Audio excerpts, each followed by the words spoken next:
এই ফলটার নাম কদবেল। ছোটবেলা থেকে অনেক স্মৃতি জড়িয়ে আছে এর সঙ্গে। আমাদের প্রাইমারি স্কুলের পেছনের জঙ্গলে একটা বেলের গাছ ছিল। সেই গাছের বেল না পাকতেই শেষ। এই ফল কি আর পাকলে এর কেমন টেস্ট হয় অত কিছু আমরা বুঝতাম না। শুধুমাত্র এতটুকু জানতাম এই ফল খাওয়া যায়, তাই সবাই কাঁচায় বেল পেড়ে লবণ দিয়ে খেয়ে ফেলতাম।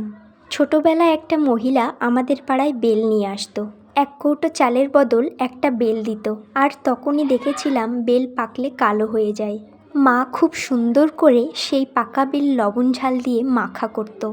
আজ অনেক বছর পর পাকা বেল দেখে সেই পুরানো দিনের কথা মনে পড়ে গেল।